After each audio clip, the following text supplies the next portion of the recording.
Good morning, good morning, good morning, good morning, good people. Yeah, you know what it is. Hard worker, scrappy, unfiltered, and sometimes unhinged football content. Hard to explain, but you know it when you see it. Doing it daily our way. I don't know what you're talking about right now. Redraft and Dynasty Fantasy Football, we got you covered. You know their defense is ranked like 31st in the NFL? NFL draft prospects and rookies? Now you know you in the right place for that. Absolutely. All right, then stop saying it. Then we're done. And prop bets with my man JRICH. Count that money, man. Now wipe the crust out of your eyes. Get you a cup of coffee. It's time to wake your ass up with Ray G. You honestly are making absolutely no sense and you sound silly as hell. Let's go. Good morning, good morning, good morning, good morning, good people. It is Wake Up with JRICH today. Ray is out. He's in Mexico. And I hope you all are having a wonderful morning. Good morning to Larry K, Garrison, Alex Collins, Cole World, Jordan Baker. My guest was even in the chat. We'll get to him in a minute. Brandon, Brett, Toronto, Dave. Great weekend. Great weekend in sports. Great weekend in football. Training camp clips galore, and we will get into all of that. But before we get started, make sure that you tap into the DD radio feed because Scott Connor dropped part 2 of a Dynasty discussion with Jack Falcone. You can find part 1 in the description of the podcast. And more importantly, for those who aren't really paying attention, Ray G is dropping gems for the people. Teteora McMillan, how he runs routes, data, and outlook. And let me tell you, if you have not checked out this series yet, make sure you do it because there is more on the way. Luther Burden is coming on Thursday, and even a piece on Travis Hunter will be dropping the following week. So make sure you tap into that. Let me get the music out of here because we do have a guest, and I am very, very excited to introduce him because he's a dear friend of mine. And most importantly, he has the best name in the entire world. So without further ado, let's get into the guest. Jordan Vanek, how are you doing, my friend? And what have you been up to? Because I haven't talked to you for like 3-4 weeks. Maybe it's been months at this point. What have you been up to? And how are you doing, my friend? I'm doing well. Been up to a lot of college football work. I was building some depth charts and discussing like what the college football season was because I'll be doing a lot of college football work over at Roto Grinders, the DFS streets. I'll be producing content there. And then I also launched my own like webpage type thing with gridiron ratings and plan on doing some player props and DFS stuff when the season begins. For right now, I'm letting the fantasy football people take control of the Twitter streets. Jordan, we need to get a little bit more out of you, a little bit more bass, a little more excitement. It's the morning. People are tired. You can't be just, moseying around. I've been at Rotor Grinders. It's been a good time. Like, come on, man. We gotta get pumped up. Ty with the big let's go. Toronto with Dave with the A. Like, Ray's even here. He's in Mexico. He woke up early to listen to you, my friend. He talks to me enough. He's here to listen to you. So we need you to bring the energy. But we do have a big show on tap. We did get through some of the small things. But most importantly, make sure you go to Underdog and you sign up using the promo code ALLGAS for a special pick plus, Jordan, up to $250 in bonus cash on your first deposit. We need to get you pushing the AllGas promo code because I don't know if you got one of Roto Grinders, but we may have to get you on the AllGas code so you can start pushing some Underdog drafts because we will get into it. But I know you've been in the college football Bestball draft streets, but I do have to start off with a big question because we do have some news. Brandon Aiyuk, Jordan. Once again, we talk about him every show because every single time, he's always in the news. Is he a diva or is he an alpha? He requested a trade after months of speculation as to wondering whether or not he would be on the 49ers. Again, this kind of happened with Debo. They dragged it out way to the beginning of the season. But number one for you, do you think Brandon Aiyuk gets traded from the 49ers this offseason or let's say, right at the beginning of the season? I don't think he's going to get traded at all. I think he's going to stay with the 49ers. I know that they drafted Ricky Pearsall and everybody thinks this is his replacement. Like, you're not replacing what Brandon Aiyuk is doing with the 49ers. And I think this whole dragged out process is just the way the 49ers have approached every extension. Bosa didn't get signed until a week before the season too. And it's like, these are guys that are high profile players. They're just trying to fight over a few, probably $1 million per year, which will help them continue to be that great team. It's one of those spots where Aiyuk, I think, is going to hint every which way at wanting to be out of San Fran, but just like Deebo Samuel, the reality is he knows this is probably the best spot for him to win Super Bowls and compete with a bunch of the other teams. Well, if he gets, everybody's hinting at the trade with Jayden, or going to Washington with Jayden Daniels. That's the only spot I could see really putting up the capital to go get him. But I doubt Washington really wants to do that at this point in time. Yeah, I mean, that's the number one question, right? You look at Brandon Aiyuk's value in underdog drafts. He's, a top 3 in terms of rounds pick. He's a guy who we know is destined for another great season in San Francisco. But the question isn't so much what he would do in San Francisco, is could he have even more value elsewhere? You talked about Washington. There was reports, I'll say reports in quotes because, fake news JRICH on Twitter, seeing these reports with no sources that the Patriots offered a second round pick. That obviously would be a downgrade. But, Jordan, is there a world where he goes to a team like the Patriots, becomes the number one? Yes, of course, target quality is going to be a massive issue coming from San Francisco going to just about any other situation.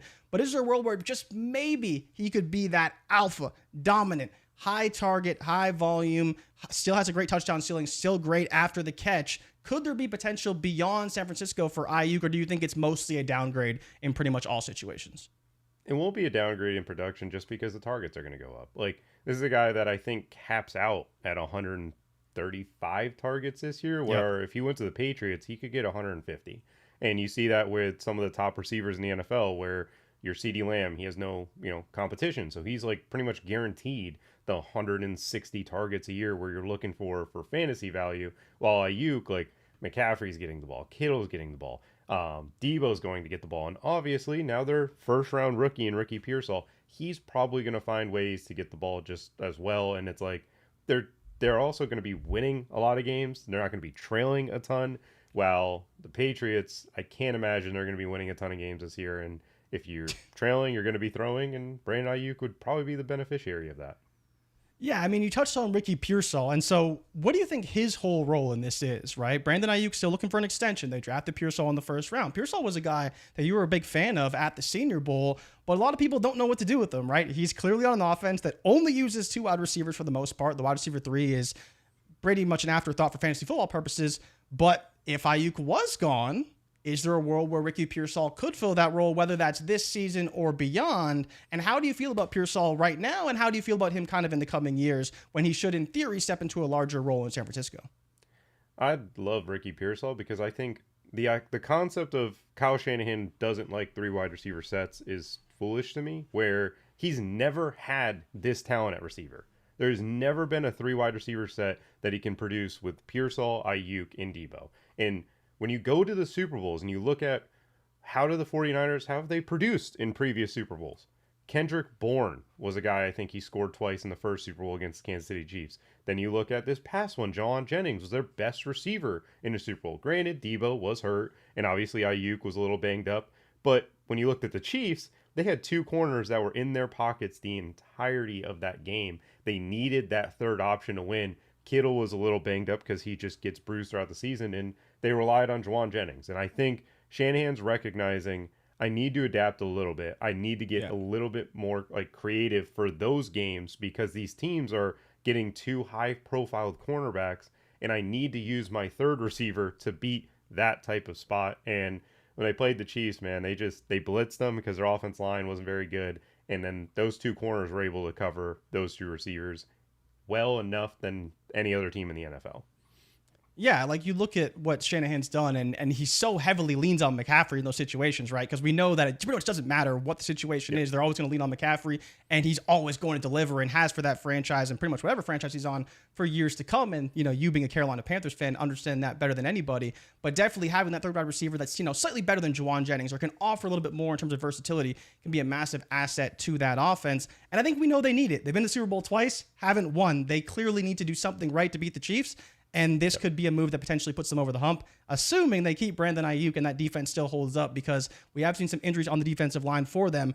But moving on, because there is a pretty big topic in quarterback news, but Kenny Clark signed a 3-year extension with the Green Bay Packers. The reason why this is important is because the 2 main offseason concerns for the Packers were Kenny Clark And now it all turns to Jordan Love. It was reported, in quotes yet again, that he was going to get $280 million. A guy that could barely get $20 million just 2 years ago is now on track for $280 million, Jordan. I'd say that's a pretty significant increase in terms of value. Do you think he gets it? And more importantly, do you think he deserves it for this Packers team? Jordan Love was phenomenal last season, but can he be better in 2024?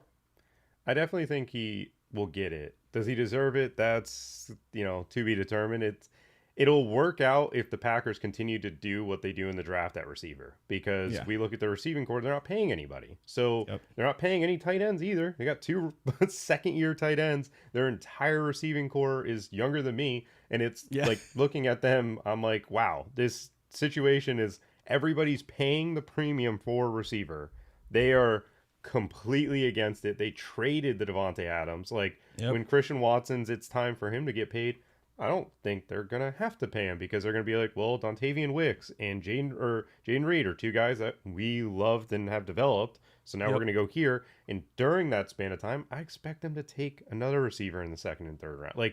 I expect them to just keep moving along and keep not paying the receiver position, seeing how messy it gets. And I think they'll move the Christian Watson type player when it's time to actually do that. When it's time to pay him, move him to a team that is suffering at the receiver position and just needs to get their young quarterback a guy. Yeah, I mean, you look at the receiver position, it's exploded over the past few seasons. We've seen the value of it, but when you're a team like the Packers that has, I think pretty much their entire receiving core outside of Christian Watson and Romeo Doubs is in the last 2 seasons they've drafted them. And a lot of guys we saw last season, they drafted 4 guys, and they're all phenomenal and all played vital roles on that team. And now they're getting even younger. They brought in Jacobs, but they got rid of Aaron Jones, and they brought in Marshawn Lloyd. And, hopefully A.J. Dillon just kind of gets cut and we'll be all right. But this offense, They paid running back.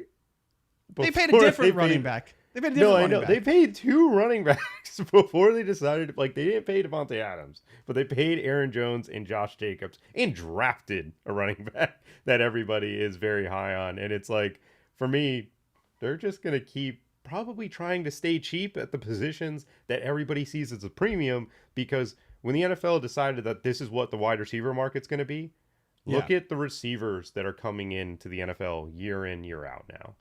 This past draft, me and you were talking, I had this last draft as one of the best wide receiver classes I've ever watched. And it's this upcoming year, we have Ted McMillan. I'm like, oh, that he's going to be a top 5 pick. Yep. He's going to be one of the best receivers. You have Luther Burden. It's oh, you're looking for your Debo Samuel-esque, not much as a runner, but just someone who's going to kill you with yak. There you have it. And I'm sure there's going to be 3 to 4 guys that pop up as the season progresses, because there's just a lot of really good receivers in college football this past year. Yeah, it's wild. I think the crazy thing for me is I imagine other teams trying to do this and having way less success, right? Let's just cut our all-pro receiver or trade our all-pro receiver and go to a quarterback that we've been sitting on for 3 years. And let's just, we'll throw Jayden Reed out there, 3rd round pick. Whatever. Christian Watson. Yeah, we'll draft that guy. Romeo Doubs, another 4th rounder. This shouldn't work, but LaFleur's found a way to really make it happen. And part of it is Jordan Love. So when you talk about getting paid, I think he probably deserves it. I mean, he went into Dallas and beat them in the playoffs. And, the way that he's played, he threw 30 touchdowns last season. I'm very excited for what they could be. And one of the youngest rosters in the NFL, solidifying that defense. It's really just Jordan Love at this point. But we do have to switch over to the AFC, because there is a big question right now in the best ball streets, in the dynasty streets, in the redraft streets. It pretty much doesn't matter who you're talking about, but this report that Samajae Perine and Javonte Williams are fighting for the same job in Denver, and one of them is going to get cut. So in your opinion, Jordan, who is going to win this job? And, if you're talking drafts, who would you be drafting right now in best ball drafts and in some, dynasty redraft leagues? As my brother tells me, Javonte Williams, you are a Dallas Cowboy. This is a spot where they're going to go ahead, and one of these guys is going to get cut, and they're still going to be fine. These are 2 veteran running backs that there's a lot of teams where there's a lot of running back uncertainty. The Dallas Cowboys are all right, this is the cheap guy we're going to go get. We're going to pair him with Zeke. They're both going to split touches and, go on with our lives in that way. But for me, if I had to say who should win the roster spot, I think it's Javonte Williams. I think he got better as the season went on with that ACL. Like, he wasn't great. He obviously doesn't look like the same player he was coming out of college. But for me, I don't think Samajae Perine offers anything to what they want. Like, Jaleel McLaughlin's a better pass catcher. Then you're like, all right, well, what about special teams? It's like Samajae Perine, like with the new special teams rules, like I would rather put some of the guys that they have, like Marvin Mims back. Like, there's not a role where Samajae Perine, I think, is helping the team. And it's like, the money's no different. There's very little difference in the money. It's not like they're saving a lot if they cut Samajae or Javonte. Yeah. But if I had to bet, Samajae Perine gets cut. And I also think there's a possibility that Dallas Cowboys throw a 7th to them for Javonte. Like, you really, but they already got Zeke back. Like, they know what Zeke can do. They again, is he great? Probably not at this stage, but he's pretty good last year, right? A lot of people, they look at Zeke and on the field, it's like, oh, he wasn't that good. But you actually go look at his numbers on the damn Patriots, who are horrible. He was actually surprisingly good. So there is a world where maybe they bring in other bodies, but I think Javonte offers very similar to what Zeke does and does well, right? And it's, can he do it? And it's intriguing only because he's the second year off the ACL injury. So last year he was returning, coming back, obviously recovering. Is there, another gear for Javonte that we haven't quite seen? And is Sean Payton going to allow him that time to really hit that next step as we've seen in kind of year 2? But let's switch gears because we do have a massive video game that was released. We didn't even get to talk about it that much because it was dropped on Monday after the show. But College Football 25 is here, Jordan. It is all over the timeline. It's all everyone's talking about. It's all everyone's playing. The servers were down all weekend, so that was just great. Thank you, EA. Shout out you for that. But have you had a chance to play? Did you pay for early access? And how do you feel about the game? I paid for early access. This was one of those games. Damn right you did. 12 years ago? It's been 10 years. Like, long time since I've played this game. And growing up, it was a game I would play hours. For me, I love the game. The way they took their time and, like, the feeling you get when you go on the road and you're in Ohio State, like, in the crowds back, like, there's a feel to it for those big games that Madden doesn't get. Like, there's no difference between the Super Bowl and a Week 8 regular season game in Madden. And granted, like, it should feel different. Like, in the NFL, maybe sometimes it doesn't. It gets, bigger. If your team's not in it, you probably don't care as much or feel like any different. But when you're playing NCAA, if you're playing one of those big games, you feel it no matter what stadium it is. Like, one of the bigger stadiums, one of the bigger teams. And then the only thing that's hard is playing defense. But playing defense in college football is hard in general. Like, it feels like nobody can play defense in college football with the way that offenses are running. Like, the Tennessee-Alabama game, like, 3 years ago. There's a lot of players on that defense that got drafted into the NFL and are very good NFL players. But in that game, it was like 52-49 because the Heupel system is impossible to guard. And then Alabama they were scoring at will with Bryce Young and stuff. So it's a game where I like that if there was anything to struggle, I like that defense is the way that it's going. Like, it makes it more fun to score points. And then when you do get that interception, you do force that fumble, it just feels that much better.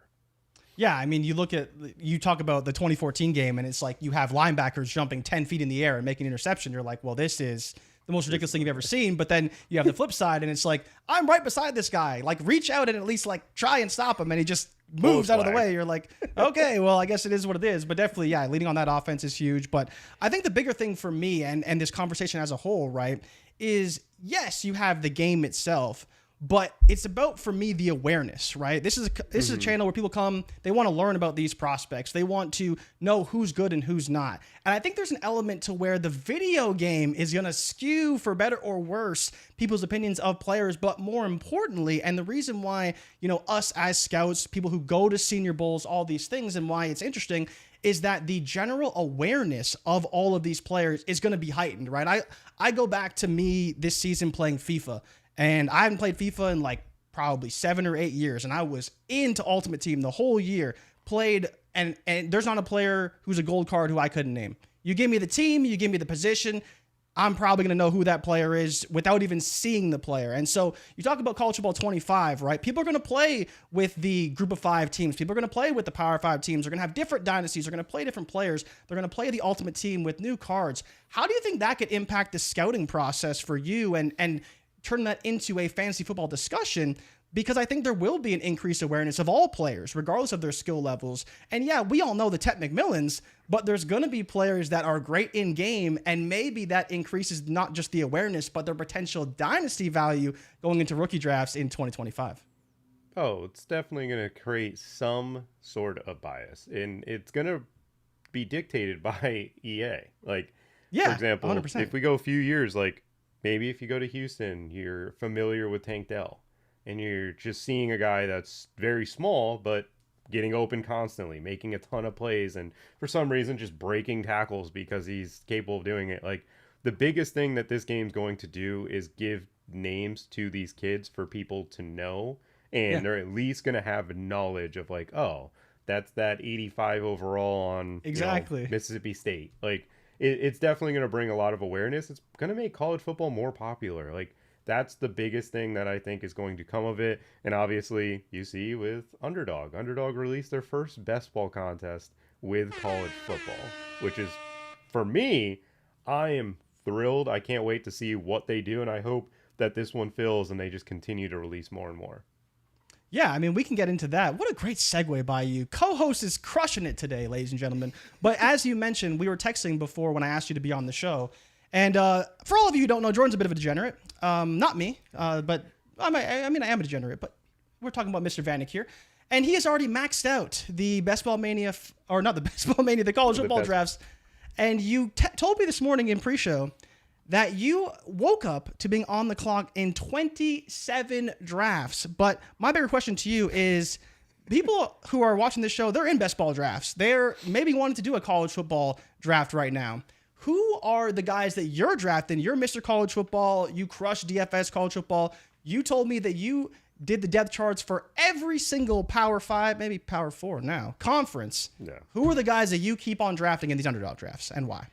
So for starters, I do not take receiver early unless it's the Tet McMillan or Luther Burden. Those are the only two receivers I'm willing to take in the first round. I'm taking running backs and quarterbacks early, and that's because the wide receiver ADPs are broken. There's so many good receivers in college football, and there's so much uncertainty with that position right now, and I am taking full advantage of it. For example, LSU, they lost Malik Nabers, and they lost Brian Thomas. Yep. They have a receiver from Mississippi State, Xavier Thomas, that I am all over. Dude has an ADP. Well, he was undrafted when I first started drafting. I think he has an ADP because I've picked him probably 40 to 50 times.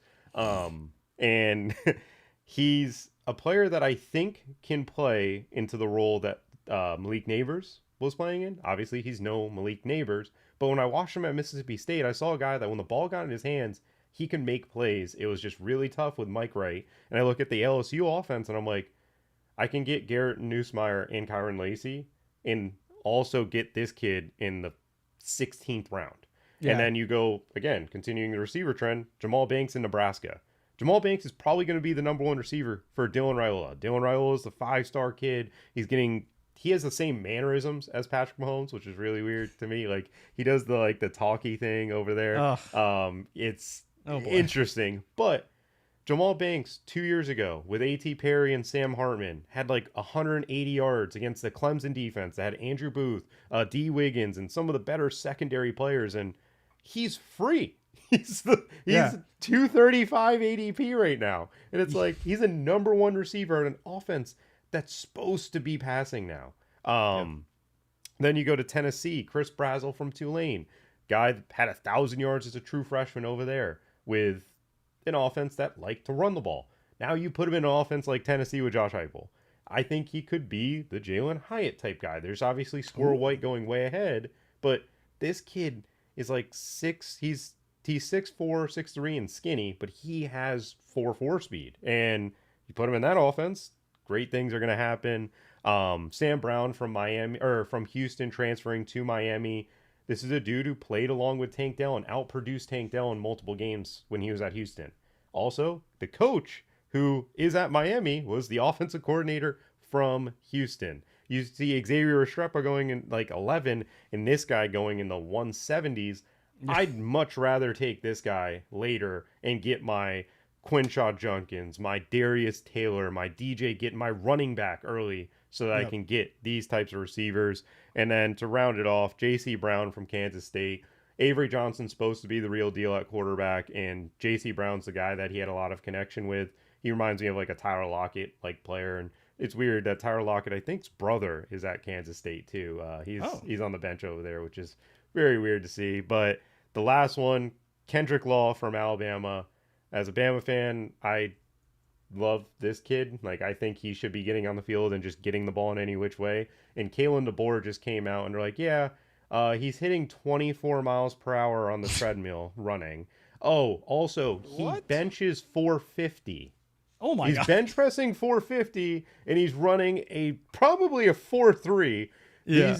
From a physique standpoint, he looks like Scary. Tyreek Hill. He's a monster. He's a monstrous dude. He's very small. And now we have Kalen DeBoer hyping him up, an Alabama receiving core that we don't know. Like, Ryan Williams hasn't stepped foot on campus yet, or maybe he's starting to practice with him. He's a true freshman that could be really good. But Kendrick Law with a quarterback that we know is a little inaccurate. You know how accurate you have to be to just throw the jet sweep to him? Like, they're going to use him in those types of ways with Jermaine Bernard. And it's, to me, I'm like, why would I not take these? And then you also in Underdog college football, like, you have bye weeks. We have 2 bye weeks to manage. Yep. There's people who have bye weeks in the playoffs. Like, Dylan Gabriel has a bye week the second week of the playoffs, and he's going 3. It's like, I can't do that. That's crazy. I can't have my third overall pick miss the second round of the playoffs. What are we talking about? That's nuts. And literally, like, as you're talking, I'm looking at the ADP of all these guys. Pretty much all of them are outside the top 200. Most of them are outside the top 220. Like, it's crazy. The only one that's inside the top 120 is Brazil, but everyone else is basically free. But I think, to your point, it's not that easy, right? You got to kind of find a spot and draft him, because there could be someone like you. But these are some guys that, if you are doing some of these college football drafts, and if you haven't yet, definitely try it out, because it's probably the most exploitable market. I've heard it from you. I've heard it from Ray and other people. People just going in there and drafting however they want. There's no strategy, no process. They don't know Dylan Gabriel has a bye in the playoffs. Like, and if you know these things, do a bit of research. These are some guys you can draft, and some of the guys that you should be targeting in your Underdog drafts. But Jordan, I did want to have you on for the Underdog stuff, but mostly I want to hear your takes on some of these players. Ray and I, we talk about the same stuff all the time. He knows my opinions. I know his.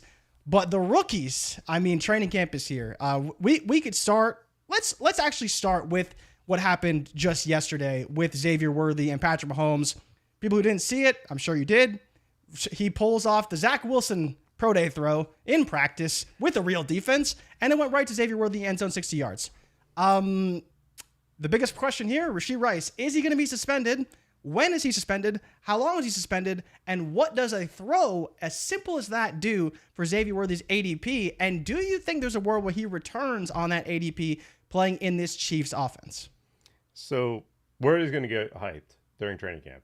First off, when you're not playing full pads, you're just playing uppers, different things like that, the fastest guy on the field is always going to stand out. That's just how football is always going to be played. And in practice, they're not hitting Mahomes. They're not going to really come after him. They're obviously going to rush, but you're not going to even bother getting close. And for Worthy, he's going to make plays like this. This isn't going to be the first one that he makes during this training camp thing, because when Mahomes scrambles on those drills and defenses break down, he's the type of player. I expect Hollywood to be on the other end. Rashee Rice is a guy where legally, I'm not sure what the NFL is going to do, but if the court date gets pushed back, there's going to be nothing they will do with the Rashee Rice incident, just like with Kamara and some of the other guys in the past, and they're going to wait until the legal proceedings happen and then make a judgment off of that. So there's a chance that Rashee Rice does not get suspended this year. That's just, again, what I've seen with other guys, nothing I know personally. But as far as the Chiefs, like, if Rashee Rice plays, this is going to not be Mahomes' best year as a passer, but it has the chance to make him the most in control that he's ever been. When you look at Mahomes, he hasn't been as explosive lately because he hasn't had the pieces, and they haven't really cared to, because they've won back-to-back Super Bowls. Like, who cares if Mahomes isn't throwing for 60 or 6,000 yards if they're just winning? Like, last year, I think it kind of woke them up like, hey, we need to address this offense, because during the regular season, when Kelsey even missed some time, was battling injuries, they couldn't score points, and they lost to the Raiders by 2 scores on Christmas. Granted, 2 pick sixes, but still, they got dominated. And what they did was they went after 2 guys who run sub 4.4s, like Hollywood and Xavier Worthy, and now they have Rashee Rice and Travis Kelce.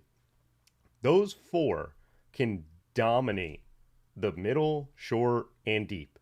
This is the first time they have someone like that group since Tyreek Hill was here, and it was just Tyreek Hill, Kelce, and then Sammy Watkins and Demarcus Robinson. But they also have a good running back in Pacheco, where someone that I did not see being great, but even though he runs with his feet chopping up and down, he's still very good. This offense is going to steal something that I'm terrified of, and it's going to be the Miami motion. What Mike McDaniel's done in Miami with Tyreek Hill, if you're Andy Reid, how do you not with Hollywood and Worthy? And with that, Mahomes is going to throw down the field. If you're telling me, like, it's not going to be open, like, the safeties are going to have to adjust, but if you told me, pick your poison on how you want Mahomes to beat you. Do you want your safeties to play 18 yards off the ball now and give more space in the middle of the field for Travis Kelce against linebackers? Or do you want your safeties to come up and risk Worthy and Hollywood just splitting them deep? I'm not sure. And if you give them a light box, their offensive line's good enough, or really good, sorry. It's very good. And Pacheco can handle 25 carries. He did it against the Jets with no ease. Like, I'm terrified of this Chiefs offense. I'm drafting a ton of them. Worthy hasn't been a guy that I've been drafting a lot, and it's not because of him as a talent. It's just because of the historical usage of rookies with Andy Reid.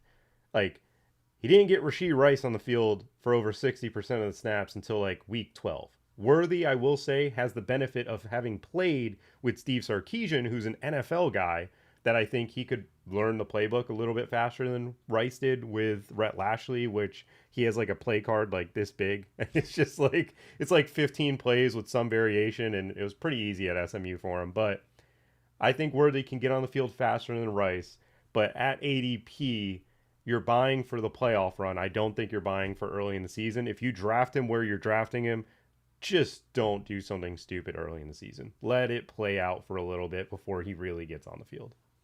Yeah, and that's the biggest conundrum with Worthy, because we've done it with Sky Moore. We've done it with, a lot of guys. And as soon as the player goes to Kansas City, it's like, wheels up, Hollywood Brown, wheels up, he's in Kansas City. Oh my God, the Chiefs took a guy who broke the record for the 40-yard dash. We got to get that guy because obviously he's going to explode. But yeah, I think there is some concerns. It sounds like you're kind of leaning on Hollywood, that veteran guy that we know can run all the routes, and it's really just a matter of health for him. But Worthy, as you mentioned, is going to be a factor. Like, whether you like it or not, he's going to be a factor. The question that you have to ask yourself is, how much, and is it worth it at the cost right now? Because all 3 of those players, Rashee Rice, Hollywood Brown, Xavier Worthy, between 52.7 and 64.5 in ADP. So they're all within 1 round. So you really have to pick your spot. Who is your guy? And I think if there was no suspension, we would all take Rashee Rice because we know he's probably going to be good. Well, what's the face? I'll take Hollywood. So I'm on Hollywood, man. You're still taking Hollywood over Rice. No suspension. I truly believe this is the best quarterback, offensive coordinator that Hollywood Brown has ever played with.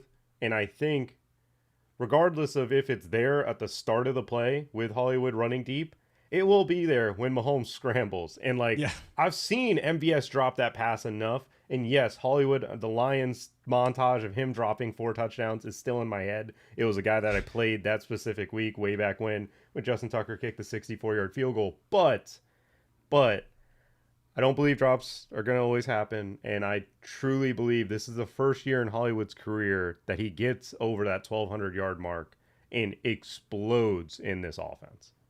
Yeah, I mean, it's definitely a possibility. And if you talk about just receivers that are used to adjusting to scrambling quarterbacks, I mean, Hollywood played with Lamar Jackson, so he knows better than anybody. And Kyler, right? Like, quarterbacks that want to get out of the pocket, need to move around, know where they're going, where their head's at, and just kind of being on that same page. Very familiar with that. But Jordan, let's move to a receiver that I love, that Ray and I actually have a bet about. And I do need to ask you about this because this is a very hot button topic right now when you talk about the Los Angeles Chargers and specifically their wide receiver core, because there is discussions about potentially Quentin Johnston being relevant. And then you see some reports that he's not even in 11 personnel right now in practice. And, there's a lot of different things that could happen. There's still the whole training camp to play out. But how do you feel about McConkey in this Chargers offense? Because I think we feel like it's a little bit ceiling capped, and his ADP is pretty damn high on Underdog. There's a lot of hype for Lad, going to be the full-time slot, playing with Justin Herbert. Is it going to happen? Is it not going to happen? Tell me how you feel about this Chargers offense, and specifically about Lad McConkey heading into training camp. They're going to run the ball. Like they're going to run the ball. That's what Greg Roman is going to do. As far as Lad McConkey, he's used to that. That's Georgia. Like Georgia ran the ball plenty. Like he's very, very familiar with a team that wants to run the ball with ease. The difference here is that I think Lad, like this is the first quarterback that I think is a excellent passer for Harbaugh. Like Harbaugh has, like Alex Smith was a good passer when he was with the 49ers, but this is the first excellent passer that he's had. Same thing with Greg Roman. So I still think you're going to run the ball. I think Lad McConkey, if you told me who's the safest receiver if they played the 17 games out of these rookies, obviously outside of the first round, you're not going to put Marvin Harrison minus and probably those guys Brian in Thomas. Here.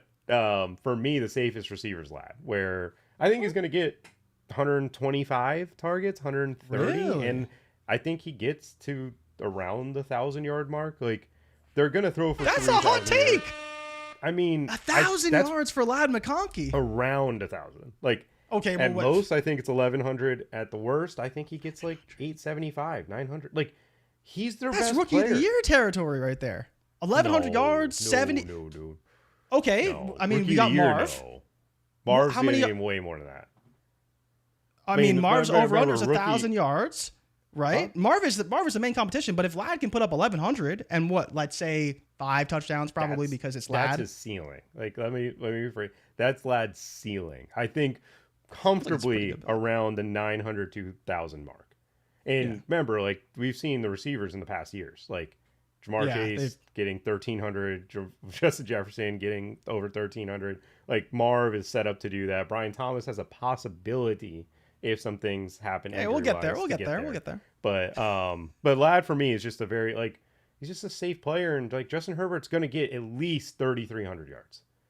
Like, it's going to come from but that's somewhere. like nothing though. Yeah. So then the question for you, Josh Palmer or Lad McConkey? I like Lad over him. Josh Palmer's all right. I think they're both going to hover around the same yards. Like, they're going to be basically identical value. Like, I think Lad's getting drafted a little too high for me. He's much higher right now, yeah. They're both fine. Like, I don't hate drafting either one. Yeah, because you got Lad, looks like, what's that, 7th round, 71 ADP, and then 109 for Palmer. So a pretty big difference, almost 3 rounds difference. And then to your point, yeah, the value, and especially when we talk about best ball, the big play ability that you're probably going to see from Palmer more frequently than Lad. Like, we love Lad, but he's more of a floor/consistency play, and then you have Palmer who's the more explosive play. But I do want to switch to your Carolina Panthers next, because, I mean, Ray and I both love Dave Canales. Like, we're very in on Canales. Obviously adding Deontay Johnson. No one talks about Jonathan Brooks. It's kind of all about Xavier Legette because of the way he talks, which is awesome. I mean, we talked to Xavier Legette. He's really cool dude. But, I mean, I want to know from you about Dave Canales, Bryce Young, and Jonathan Brooks, because he's a guy that could be the RB1 in the class. He was drafted to be that. He's very explosive, but there's not a lot of talk about what he's going to be in this Panthers offense. Have you kind of dove into that a little bit? And how do you feel about DJ, Bryce Young, and then Brooks overall? And then we can get into Mingo versus Legette at the X. Dave Canales, to me, is he's a refreshing coach because he just says what he thinks. He does not hide. It doesn't. He's very, like, upfront with everything. They asked him about what is Xavier Legette's role. He very specifically said, like, you know, deep crossers, screens, like getting him the ball just quickly, you know, and then we progress him as he gets on. So it's like, oh, this dude is a receiver that you see as a project, which he is because he's very raw in that way. But you see an athlete that can make a lot of things happen after the catch and with the ball in his hands. So you're going to get him the ball. That's cool. That's very fluid, very upfront. And then they talked about Deontay Johnson and how he's our guy. He's going to be the guy in this offense.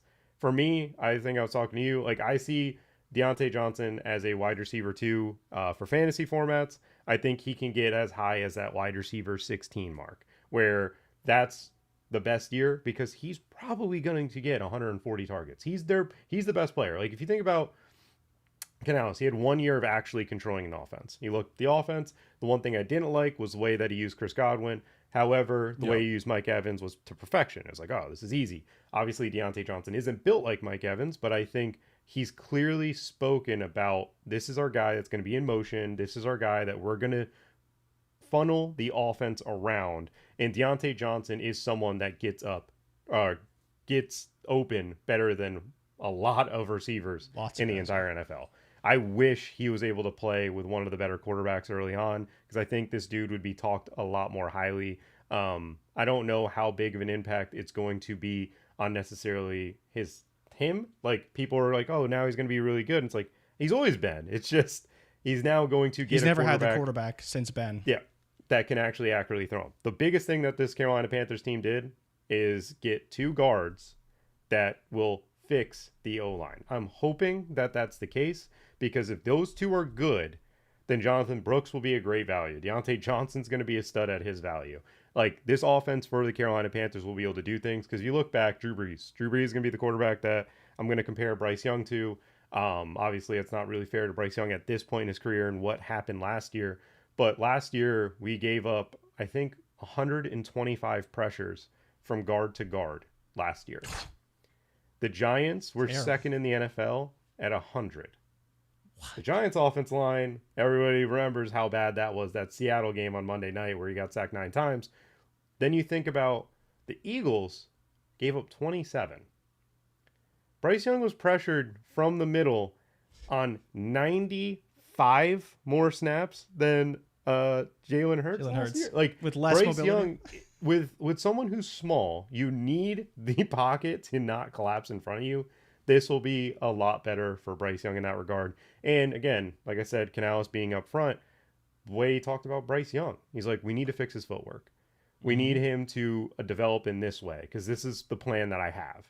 And then you hear Canales think, like, he worked with Baker, 30 touchdowns. He worked with Russ, 30 touchdowns. He worked with Geno, 30 touchdowns. And when he's talked about all these guys have high respect for him, on top of the fact that Geno Smith, like, he was telling, like, Geno's like, hey, I want to be the guy. And Canales is like, okay, we'll work to get there, like, jokingly. And then he became, and he got paid from it. Like, I trust Canales to do the right thing. I'm scared because he's a little too honest. But as far as Jonathan Brooks goes, with the guards too, this is a guy that came from Miami that was dominant in the run game with him. And when he was healthy, our offensive line is too talented to be bad. Icky was someone that I like to run block a lot. I don't love Canales as a run scheme guy. He's not a Kyle Shanahan. However, I know he's going to give the running backs plenty of chances. And Brooks is by far the most talented running back on our roster.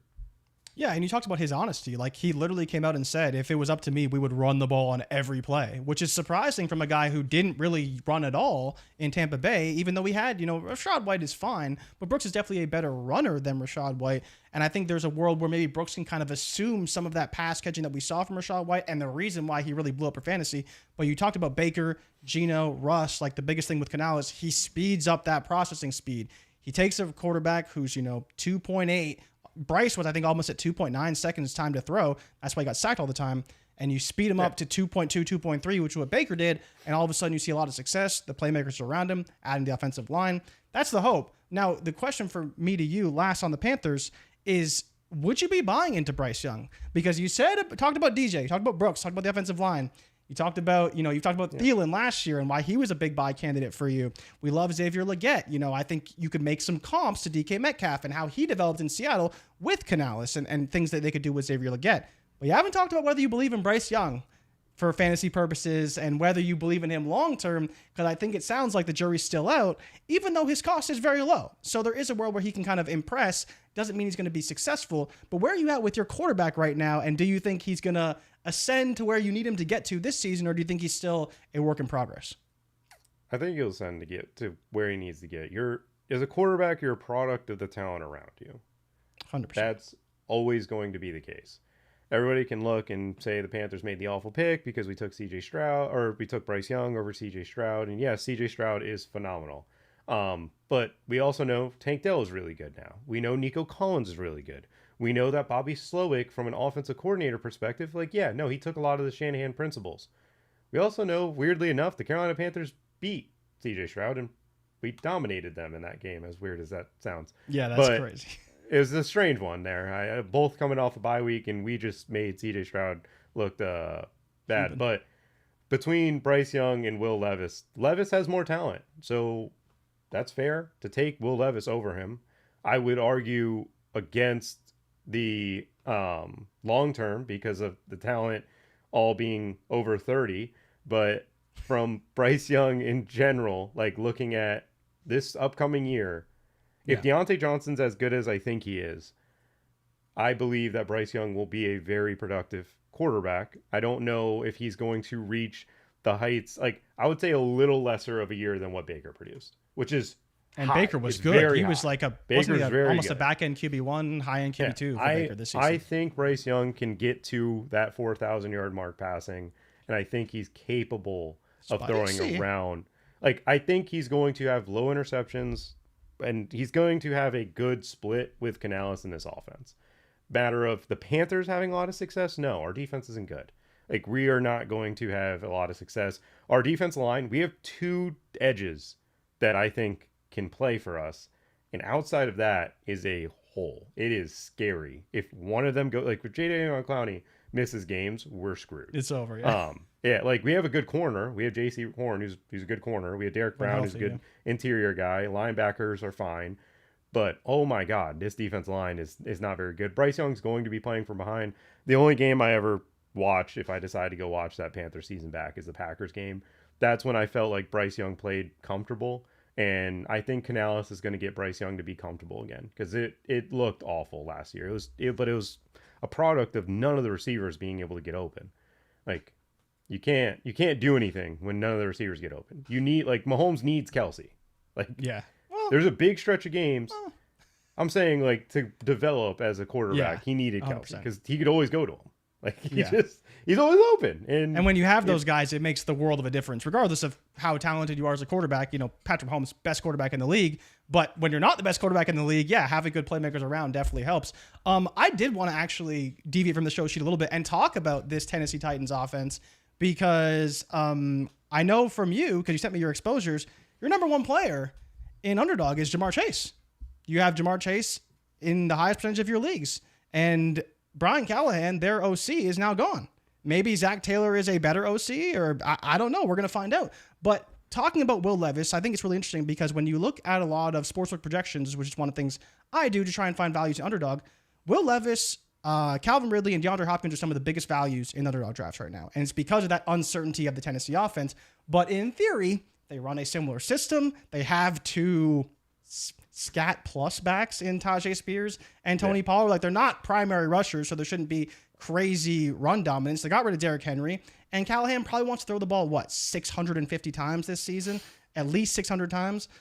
So where are you at with those guys, in particular Will Levis? Because if there was a player I was buying for this season alone, just on the potential upside, right? Garrison said it in the chat as well. Levis has a rushing upside that we haven't seen in the NFL. We've seen it in college in spurts when he chooses to use it. We still haven't seen it in the NFL. And so I think it's kind of like not going to be a big factor for him, but it's a piece in the tool chest that can up his ceiling enough to where he's a tremendous value. Because if he can throw for 4,000 yards, somewhere in the realm of 25 to 30 touchdowns with the players he has, and he puts together 200, 300 rushing yards. Patrick said it as well. The defense is absolutely horrific in Tennessee. Oh, you disagree. Mr. Sneed going to make a big difference. But where are you at with Will Levis, and in particular, your best friend, Calvin Ridley? They have, first off, on the defensive side of the ball, the defensive coordinator that they have is super intriguing.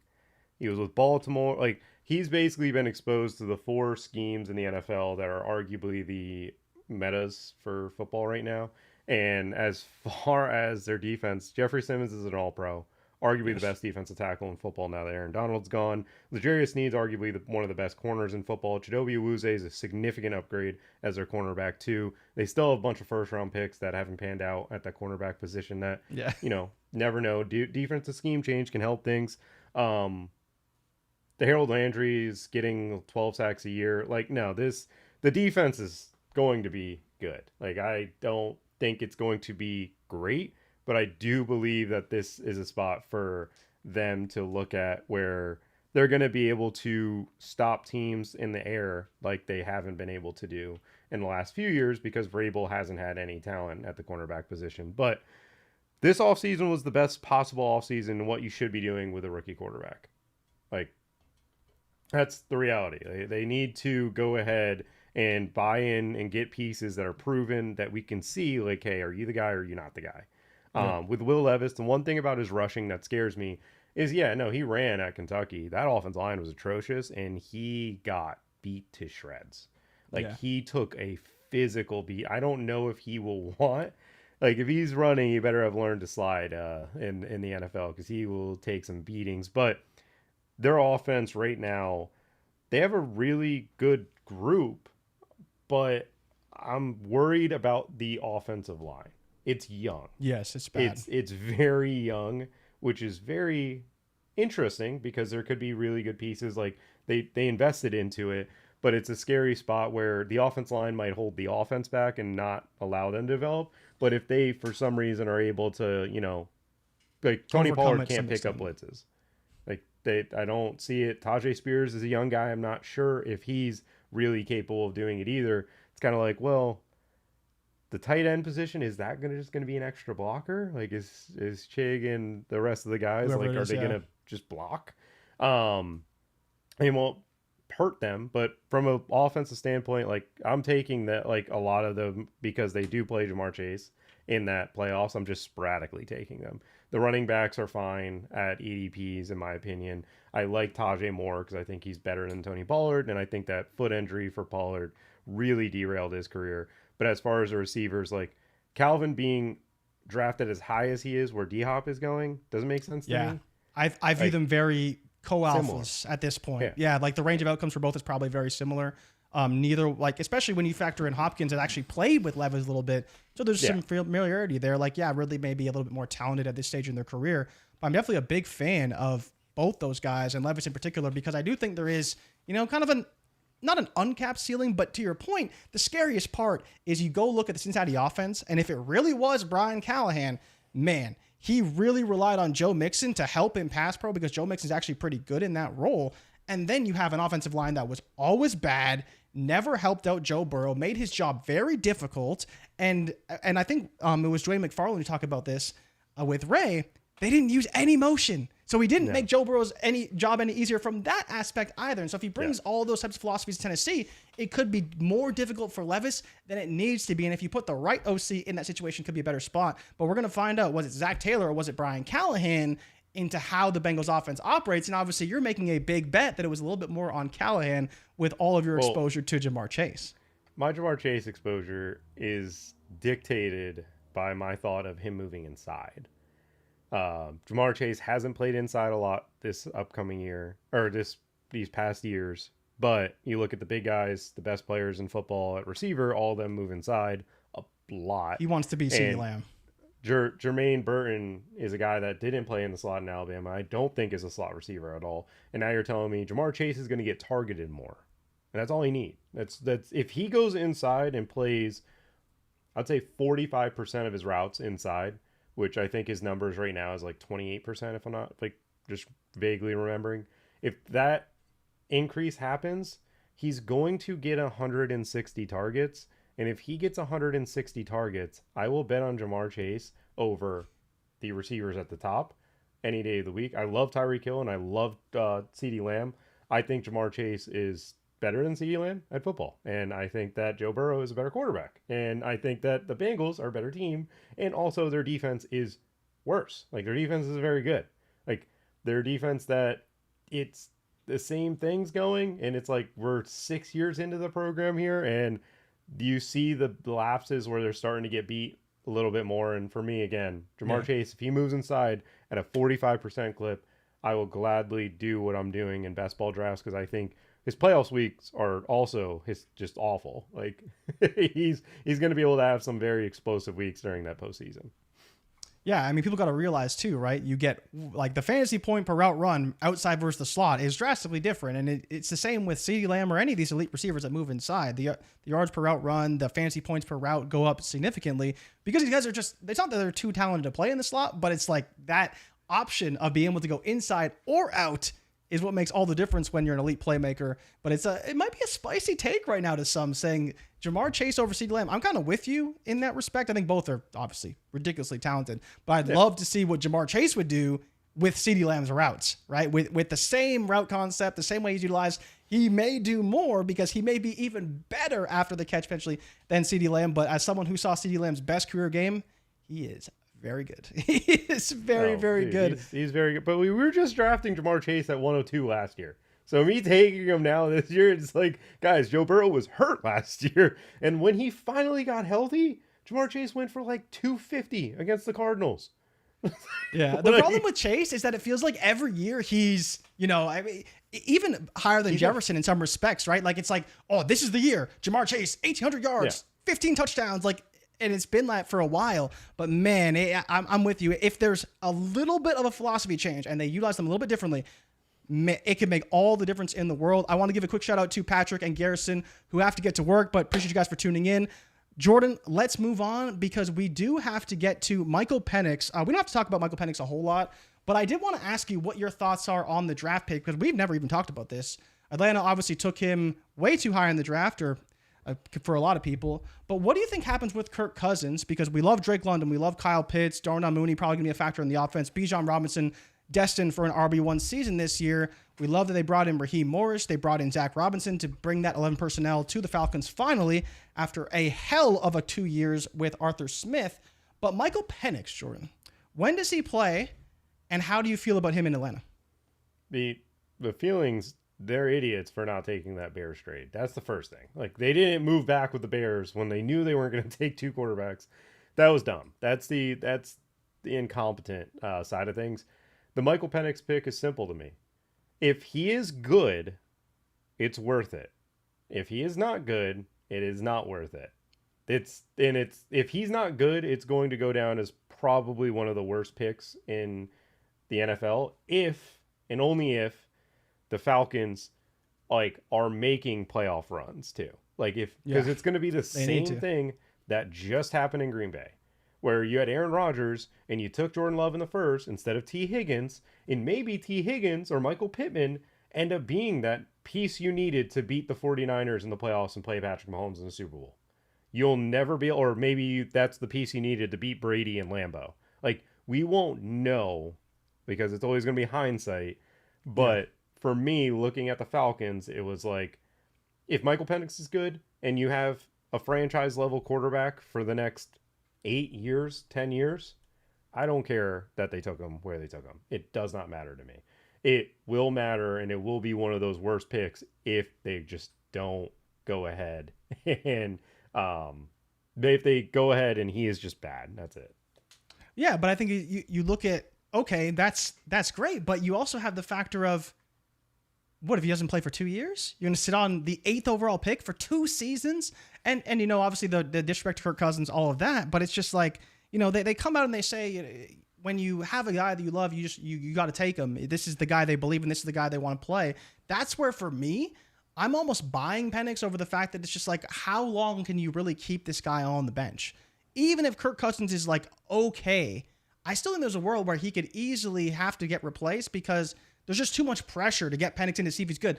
People are talking about he's not going to play for 2 years. He'll be 26 when he finally gets on the field. Even Jordan Love isn't that old when he's been sitting for 3 seasons. So that's the big struggle with me with Penix in Atlanta. And I did want your take on that. But I think whoever the quarterback is, if they're good, will be great in this system. But they need to support Drake London, Bijan Robinson, and Kyle Pitts because we've been dying for it, waiting for it. But another quarterback who now has a new team, a new OC, and a pretty good complement of weapons is Jayden Daniels, Jordan. Jayden Daniels is probably one of my favorite draft picks, underdog drafts. I mean, a lot of people say that because of the rushing upside. But when you look at the numbers, the projections, he really should be a top 12 quarterback, and he's not quite drafted there. He's going up in ADP. But how do you feel about Jayden Daniels right now? He's got Terry McLaurin, he's got Jahan Dotson, he's got some good tight ends. They drafted Luke McCaffrey, who surprisingly could be pretty decent in the slot. But Jayden Daniels, Jordan, where are you at with him? How high do you think he can finish in overall quarterbacks? Could he be top 5 this season? And how do you feel about him in underdog drafts right now in terms of his price? I think that scares me. I turned off. do see what Jayden Daniels is, and I do see. You're good now. You're good. It like flipped for a second, but you're good. Okay. Yeah, you're good. Okay. So with Kliff Kingsbury, I'm scared. I'm terrified of Kliff Kingsbury. I think his offense is very bland. It was very generic when he was over in Arizona, but obviously Kyle was still able to make do and be able to push the ball downfield and do different things. Can you check your audio? Your audio is like going down randomly. Check it now. Am I good? It's still really low. I don't think it's me. It shouldn't be me.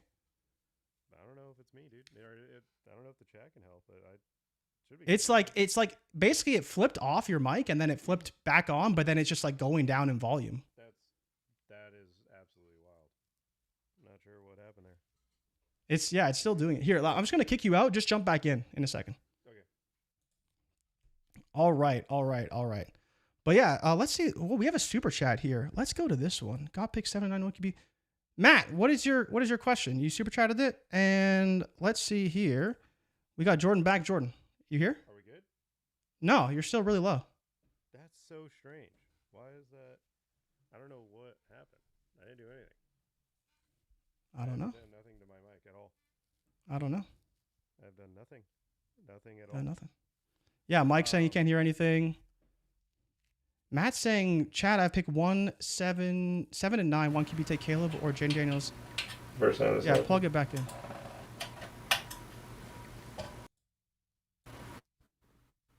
Talk now? Yeah, I think you're good now. Did it fix it? Yeah, you're good. Did it fix? Okay. I don't know what that was. That's why. Yeah. All right. So with Kliff Kingsbury in the offense, like I'm scared of that. I'm scared of Rush or Jayden Daniels' inability to not take hits. I don't know what he was doing. it keeps dropping. I don't know why. It keeps going down in volume, like constantly. That's so strange. It's never happened to me before on this setup. It's been a while since I've used it. You could just unplug it if you want. Your audio wasn't that bad. It's just it was like fixed for a second and then it's weird. It's like there's someone just like turning it down. Okay. Is it good now? No, it's really quiet for me. I don't know if it is for the chat, but it's really quiet for me. I mean, if I start yelling, will it be good? If I just start yelling into the mic? You've been a little quiet all day, but it's just like really, it's like I can barely even hear it, so there's no way they could hear it. We're getting attacked by the hackers. MV Props got it right. Is it? What about now? Is it even better? Now it sounds more muffled than before. Okay, because I'm like playing with settings on this thing. This is so annoying. Yeah, now I can barely hear it at all.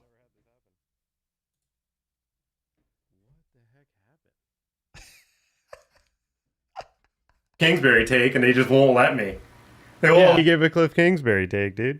Now it's working again. Let's see if it holds. It's still bad? It's better now. Okay. I'll let you know if it goes down. Okay, again. so Kliff Kingsbury think they're gonna throw the ball downfield, and I think Terry McLaurin and Jahan Dotson are good. But I'm just worried about it keeps going down. I don't know what's up. It keeps going down. It's weird. That's so strange, dude. I feel bad now. This is like I don't know what is even like. Yeah, I haven't changed anything. Yeah, I don't know. It's really weird. This is what the people come here for, anyways. They come for the little mistakes. We're already an hour in. The show is just for fun now for the people who are tuning in who got nothing to do. It's on my computer. It's saying my mic's all the way up. Yeah. It sounds like you have it. It sounds like you have it loud. It's just for whatever reason, it's like not coming through. That's clean, so weird, man. And it keeps. It's almost like it's dying. It's weird. It's like you'll unplug it, you'll plug it back in, it'll be good, and then it goes like down, and I can't hear you anymore. That's so strange. On my end, I'm looking at like my audio like levels, and it's just there. Like it's all the way to the top. Yeah. I don't know. All right. Well, is it still dying? It's just low right now. It's not horrible. It's just really low. Jimbo's trying to blame me, saying I'm turning down your audio. Like, no, I'm not, Jimbo. That's so bad. That's so frustrating. I mean, I don't know what the hell this is. I'll have to figure that out after. I mean, it's up to you if you want to continue, buddy. I don't know what the hell to, like, not sure. Like, I don't even know why it would die. I've literally never touched this, like any of these. Oh my God. It's pretty funny. What about this? Wait, what about this? Did that help? Let's see. Did it help or no? Nah. Nothing, dude. Nah. That's so weird. I don't know. You started talking about Kliff must be watching the show. You started talking about Kliff. You're going to say bad things about him. And next thing you know, boom, DDoS right at your house. Try to fix this. All right. Did it work? Yeah, so it works now, and then it's like it just like dies slowly. So we'll see. You could talk if you want. Dog. Wow. All right. Well, Turn I don't have it any down a more little bit. takes on Kliff Kingsbury. Here, I could turn you down a little bit. Talk now. You were just blowing out a little bit. You're just blowing out a bit, but you're fine. Okay. I can turn you down a little bit. Okay.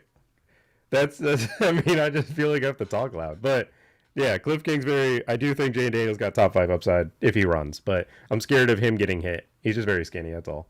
Yeah. That's all I got. Yeah. Good job, Jordan. So wild. You got it. You got it out there. Now, while I still have you, where are you at on Malik Nabers? Because I'm kind of out on Malik Nabers. He's way too expensive right now. Like way too expensive. And I mean, where he's going in drafts, it just makes no sense for a dude who, okay, sure, he could have a billion targets. But you already talked about the Giants' offensive line and how bad it is. Did they make improvements? Sure.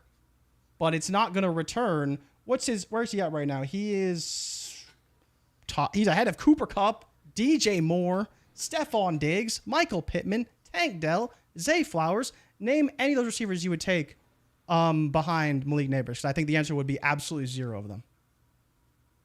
I will not be taking Malik Nabers unless I'm taking Eagles. If I take, is it going to do it again? No, you're Or are good. we still good with audio? You're still Nice. good. All right. Malik, the way you were looking made me feel like it was happening again. I was like, geez. I'm almost waiting for your downfall. I'm not gonna lie. It's just like we're here doing the show. We had like a 5-minute delay, and now we're back. And I'm like, is it gonna die again though, or is it? Oh, come on. Continue. I'm Malik Nabers. Wait, is Antoine Pierce? Is Antoine Pierce? Antoine Pierce is in the chat, and apparently he's a Giants fan. So we really need to do this. We need to power through for Antoine because he needs your take on the Giants and needs your take on Malik Nabers. I mean, I'll counter your argument about Daniel Jones and say this: has he ever played with a receiver as talented? Has he played with OBJ? Yeah, right. No. He played with Wan'Dale Robinson, Jalen Hyatt, and Darius Slayton. The disrespect to Kenny Golladay. Exactly. Like, I don't think he's necessarily going to return that value, but I don't believe it's an awful pick. I think there are awful values later in the draft. Like when we're taking some of the players over like the Christian Watson and Deontay Johnson later, I think is worse. Okay. But you also have a player like George Pickens. Would you take George Pickens or Malik Nabers? Malik Nabers. Really? I Talk to me about Arthur that. Smith. I watch Arthur Smith coach football. No, I'm definitely terrible. with you on Yeah, Arthur Smith. He's bad, but Arthur Smith does have one successful wide receiver one. If he's the only guy, Pickens, which I mean, all indications say that he should be if they don't bring anyone in. I mean, there have been a couple of rumors about Brandon Aiyuk, and that would be a massive hit to George Pickens. But Malik Nabers is obviously the only receiver in New York versus George Pickens, in theory, the only receiver in Pittsburgh. Both offenses probably going to be inefficient. Probably going to lean on the run a little bit. Now we'll see what the Giants do. But I think there is a world where George Pickens easily outperforms Malik Nabers simply because even though the quarterback play isn't great, the team and the way they're going to play on offense much better, higher touchdown ceiling from the team, more points scored, and the defense probably allows for more possessions in shorter fields. I mean, I'd argue that the Giants defense is the Steelers defense is really good. Which will help, obviously, the field. But no, what I'm saying, they're going to run the ball. They're going to play with more leads versus the Giants, who are going to be playing from behind much more, which increase. Like, I think Malik Nabers will get 20 to 30 more targets than George Pickens. And if he does, then George Pickens will get more yards per reception. But I would say Malik Nabers is going to be able to get better production. And also, when I watch Russell, like if Justin Fields gets into the field or gets in to the game, are you taking a Justin Fields with George Pickens, or are you taking with Arthur Smith. I mean, We don't talk about Justin Fields here because everyone wants to pump up Justin Fields, and I say maybe we shouldn't do that. And next thing you know, he's just this big fantasy guy. But MV Prof is asking, has Russ been able to support a wide receiver one? Quickly, no, Jordan, since we're talking about Russ, and you say no, that's fine. But do you think there's a world where Sean Payton held back that offense simply because he just didn't want Russ on the team? Because like when you hear the reports about Russ and how they didn't really want him to play, they asked him to sit on the bench. Like, was Sean Payton really running his offense that he would run with Russell Wilson if that was the case? Because you look at the quarterbacks that Arthur Smith has had, they're awful. Like, they're not good quarterbacks. Right? And so you put in Russell Wilson, who's a much more successful quarterback, who is great in play action, who knows how to command a run game. Like, I think he's a really good quarterback scheme fit for Arthur Smith. And while, yeah, the support for wide receiver ones is one thing, but if George Pickens is dominant in play action, there's definitely a world where he could absolutely be pretty good. And Russ's number one target historically has been pretty damn good for fantasy, even looking last season to Cortland Sutton, who was pretty damn good. Like, he was, for fantasy, he was better than people thought he'd be. He scored a lot of touchdowns. But that's what you need Pickens to do, right? No, I know. Sutton was touchdown dependent, but if you're talking about a wide receiver in the Arthur Smith offense, that receiver is touchdown dependent and big play dependent because the volume's going to be lower. So Sean Payton is the perfect example of a coach that wants to put what's in front of him into what he has. So Russell Wilson can't throw over to the middle of the field. That has never been his strong suit in the entire NFL. The times where he can do it is usually on deep seams to a Tyler Lockett or the tight end or whatever. But for the most part, Russ plays to the boundary. That's just the way he's felt most comfortable. Sean Payton only throws over the middle, and he loves throwing to running backs. And Russell Wilson did that, and he funneled through. Russell Wilson didn't have a bad year last year. Like, everybody wants to, look at Russell Wilson's year as bad. Is very similar production to Mahomes. Yeah, Mahomes had an awful year, but we don't. Mahomes had an awful year. Like Mr. A-Dot, the A-Dot killer, Patrick Mahomes, crazy. Yeah, I mean, but for me, yes, like I think George Pickens has weekly upside, and for a best ball draft, that's fine. Yeah, but if you're telling me who would you like?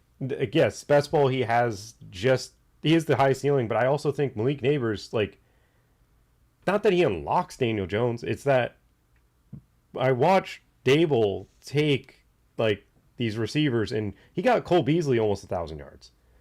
Granted, yes, Josh Allen got it. But Josh Allen likes to throw to the slot, and he'd done that before Dable as well. Dable kind of elevated that, right? And I think that's going to be the case for the Giants. Like, now that there's Malik Nabers there, like, I think Wandale's not going to play as much, but that's besides the fact. That's all. I think that I would take Malik Nabers over George Pickens, but I do see your point of it's a little too rich to say this is a value or any of that nonsense. Yeah, you're betting on the talent. The potential opportunity is obviously immense. We could talk about Marv. I didn't even put him on the show sheet. There's literally no point. Marv is pretty much locked in. What his ceiling is, I think his price is still a little bit high relative to his peers. But when you just talk about Nabers, he could see a similar target ceiling, but obviously the quality is going to be very difficult to go from. And I do think there's a world where he doesn't quite live up. Again, it's not because of him. And I think that's where people get confused, is that they think of these situations and they say, well, he's so talented, he's a top 5 pick, like, he's going to be good. It's like, well, that's not really how it works in the NFL, unfortunately. And we've seen this happen time and time again. And I'm curious, what they can do about Daniel Jones, because there was a point in time where it seemed like he could potentially be a solid quarterback for fantasy and support, some playmakers. And now it's like all the wheels just completely fell off. And Dable has to kind of pick up the pieces. I just don't think it's going to happen. But who do you want to touch on? Because we are a little bit later for time now. Do you want to talk about Keon Coleman or Brian Thomas? Because I think Keon Coleman's going to be fine, but I don't expect much from him. It's just he has Josh Allen. So can they form this connection and be really great? Or would you rather talk about Brian Thomas, who, in my opinion, could have the highest upside of any rookie behind Marvin Harrison Jr.? Ooh. I'll just quickly go to Keon, and then we can go to Brian Thomas, which your top 24 receiver take. But yes.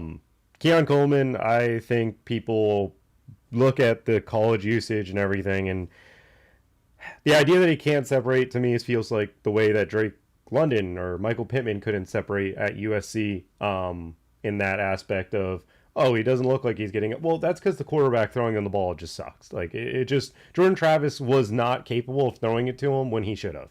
The timing was always off. Keon Coleman made some ridiculous plays. I really like Keon Coleman. I think he's going to be a good receiver. It's the old days of a good receiver, not the Jamar Chase, Justin Jefferson, Tank Dell blessings that we've had, Puka, like not that good. But I think that Keon Coleman is able to not be a 15 or 1,200 yard receiver out the gate, but I think he can develop into getting into that like 1,000, 1,200 yard range. Like it wouldn't shock me if 2 years he's getting drafted where DK Metcalf is. That's kind of where I see his fantasy ceiling and upside being with Josh Allen and the Bills. But as far as Brian Thomas, I agree with you that he probably has the chance to have the most upside. The only thing that's in his path is Doug Peterson. Like Doug Peterson loves to throw the ball to short areas of the field and loves to attack people out wide and in the middle and quick passing to protect Trevor Lawrence. And that is not something that I think goes well with Brian Thomas's upside. He can run curls and goes with the best of them. I'm not sure he's able to run slants as well. Like he has it in him. He's still very raw. He's only been playing football for like 5 years now or 6 years. He was a very big basketball kid growing up. So top 24 is a little rich, but he will have a lot of weeks where you're like, holy crap, that's out of nowhere. Like he's going to be what everybody wanted Gabe Davis to be. Yeah, and you talk about Gabe Davis on the team now. They signed him, right? And so it's like, where does Thomas fit into this machine? Because you have Kirk, who's going to be short, intermediate, probably a bit of deep because he's fast, but you also have Gabe Davis, who, in theory, go routes galore. That kind of leaves that deep intermediate role to a player like Brian Thomas. Not quite the same skill set or even a projectable skill set as Calvin Ridley, but if you were to put a player to fill that role, that's probably where I would go because he's the player with the most upside, right? It's a lofty projection to get all the way to, what Ridley did. But in a lot of ways, you look at Thomas and you say, man, like this is a team that passes the ball a ton. And if Gabe Davis is just Gabe Davis, who is like a 600, 700-yard receiver and really isn't that good and very sporadic, Thomas could be the more consistent fantasy producer and still show out for fantasy football. But before we get out of here, I do want to ask you about two different depth charts because this question is probably one of the most difficult to answer in fantasy football and one that I really struggle with personally. The Houston Texans wide receiver core, they're all drafted in the top 36 of Underdog drafts. Nico Collins is in the back of the second, mid-second, depending on what you consider the back mid. And then you have what? I was going to say, let's answer that super chat because I remembered my mic went out when you put it up. That's sorry. I just was like, wait. I was like, we forgot to answer that because my mic went out. It was a question about, I think it was a long time ago. It was a question about, the problem is he had the question before. Let me see if I can find it. But it was like, I got it. It's, do you take one? It's a 1 QB league, Caleb or JD5 at 9, or go Benson or Coleman or Ladd? JD, what? Who am I missing? Who's JD? Jayden Daniels. There we go. Jesus. It was like in my head. I would take Coleman and then take one of them and the second pick. Yeah. Like I wouldn't want to make the choice between Caleb and JD. I don't know about you. Yeah, I'm the same way. I'm fine with either one. And honestly, in a 1 QB league, I may prefer Jayden Daniels, right? I don't need Caleb Williams in a 1 QB league. Give me the rushing upside and probable floor of Jayden Daniels and give me the receiver that I want between Coleman, Benson, Coleman, Ladd, or I'd probably go Coleman or Ladd. Are you a big Benson guy? I'm not really there with Benson. He's not going to be a this year guy, but if anything happens to James Conner, I expect him to be the workload. I think it's similar to like just putting a really talented running back, like when Rachaad White went to Fournette. It's like, yeah, Fournette's going to be the guy for now, but then eventually it's just going to turn to Trey Benson, and we'll see with the offseason if it's people will just, they drafted Sean Tucker. He's just no way this guy's going to be good. And then Rachaad White just takes every single touch known to man. Yeah, even this offseason, you've seen the videos, right? Sean Tucker, he's back. Course. He's from undrafted to superstar. But yeah, tell me about these Texans receivers because I've been kind of out on Tank Dell this offseason. I think he's just a little bit overpriced. I kind of prefer the floor-ceiling mix of Diggs, even though it's probably a lower ceiling. And it seems somewhat clear-cut to me that Nico Collins is probably going to be the number one guy. So I understand the disparity in ADP there. But you have to make a choice. Who are you taking between Stephon Diggs and Tank Dell right now, and why? I'm taking Tank Dell because I think the way that teams will approach the Texans, it'll be less about Tank Dell than it will be about Stephon Diggs. On top of the fact that he's already developed some chemistry with CJ Stroud. Stroud's, supported 3 receivers before in his Ohio State days. Obviously, 3 NFL And who were those guys. receivers? Garrett Wilson, Chris Olave, JSN. He had JMO. Maybe as some well. Marvin there. Marvin Harrison is the wide receiver 5 on the offense at the time. Pretty good. True freshman. Wild. But so I just think Dell's role, all 3 of them are going to have weeks. There's not a single one of them will be consistent. It's going to operate in a way of what I think San Fran's going to be doing this upcoming season in a different way. Obviously McCaffrey's going to get more touches, and probably San Fran's everything they want to be, but they have the quarterback and the better receivers, while San Fran has a better O-line, running back, and tight end. So these 2 offenses will operate in very similar fashions, where I'm going to be looking weekly into coverages and who they use for each one. That's kind of how I approached them last year. Nico was a killer against cover 1, cover 3. Dell was the killer against cover 4, cover 2. So if it's a team that wants to play 2 high, I might be leaning towards the Dell game. And if it's a team that wants to go single high, I might be double stacking with Collins and Dell or Diggs.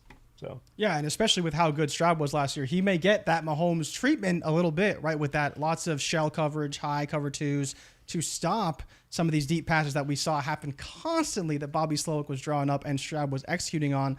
But last but not least, because I just don't get it, Jordan. I'm just not there. Maybe I'm just a casual and I just don't understand. But what the hell is going on with Devon Achane's ADP? He can't possibly still run for 8 yards a carry. He can't possibly do what he did last year. It's just unsustainable. He has to regress. Well, at least that's what they say. Why? But he's drafted very high, and I can't get on board. Have you drafted a lot of Devon Achane or any Devon Achane, and do you think that there's a world where he does return this value? He is this hyper efficient running back. Because I'm kind of in the stance of, look, I understand he's great. He may be the better, big-time play. But in some ways, why is Raheem Mostert so far down in ADP when he led the league in touchdowns last year? He could have double digits again and still be a fine value at cost versus taking the risk of Achane, who is literally up there only behind Saquon Barkley, Jonathan Taylor, Jahmyr Gibbs, Breece Hall, and Bijan Robinson, Christian McCaffrey. So those guys are all dogs. We know they're probably going to be pretty good. Achane does it differently, but do you believe in what he can be for this Miami Dolphins for 17 games? Yes, I do believe that he has from a best ball perspective, he's the running back that I love, because it's a spot where he's going to have games where it's just stupid numbers and they're using him in the passing game. And the reason why they're a situation where I'm fine taking both running backs. I don't Raheem Mostert's so cheap. You can get the entire backfield right there. Yeah. You can get Jalen Wright too. You can get all 3 and it's fine. Last year I watched Raheem Mostert and Devon Achane score 50 each in a game. That doesn't make any sense to me. It didn't wrap my head around it when that Broncos game happened. They scored 70, but they ran for 27 touchdowns. They had 2,300 yards rushing just available. And if I get it's not split weeks into this guy's going to get 60 yards and a touchdown, this guy's going to get 50 yards and a touchdown. No, they were just you're getting 120, you're getting 100. If they're able to run the ball successfully, you bet Achane's breaking a 60-yard touchdown. The way Mike McDaniel schemes it up east to west is insanity to me. The way his blocking scheme is, they're going to use it. They don't have goal line receivers. Their best option on the goal line is probably Jonnu Smith.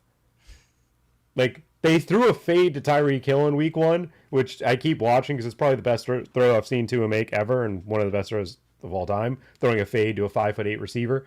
But yeah, this offense, I'm just taking pieces. I'm fine with it. I love Malik Washington as well. Really? He's one of my 18. Do you think he's making an impact 18. though? They play Jalen Waddle and Tyreek Hill at a 70% rate anyways.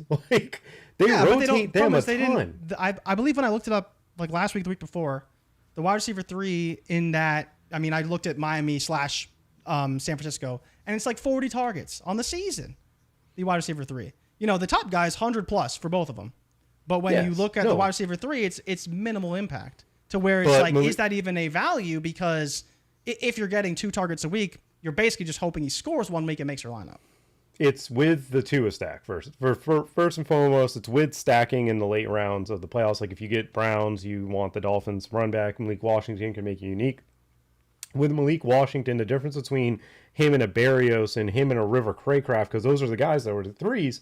And yes, Odell? They do have Odell Beckham. They do have Odell. I got you there. But I look at Malik Washington. He fits the mold of Tyreek Hill and Jalen Waddle. Yes, Odell is the number 3 receiver on Miami. Him and Berrios are going to be competing for that wide receiver 3 snap. If Jalen Waddle or Tyreek Hill come off the field, Malik Washington goes in, and he's going to get motioned the way that those guys get motioned. And if you watched Virginia, man had like the first game of the season, he didn't produce. Then he went 100 yards in the next 11 of 12 games. Like and that was with Tony Bennett and different Anthony Candelier. I've watched awful. Virginia's offense. There's not a single receiver in college football this past year that ran a better out and up than Malik Washington, and Mike McDaniel knows that, and he's going to run that route concept. And it's going to work. He will have a big play of at least, like he will have one of those big plays of 60 yards. Like the Dolphins offense is just going to be one that is simple. Like they're going to produce. You should be taking pieces.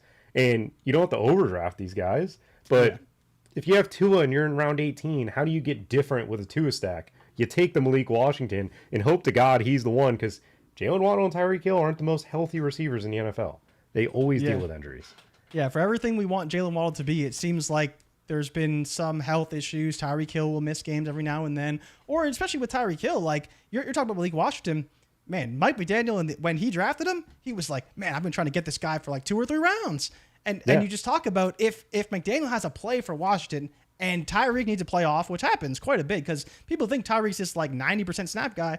He could be way better if he played more snaps, but he needs plays off because he's always running like crazy. And when you have that factor.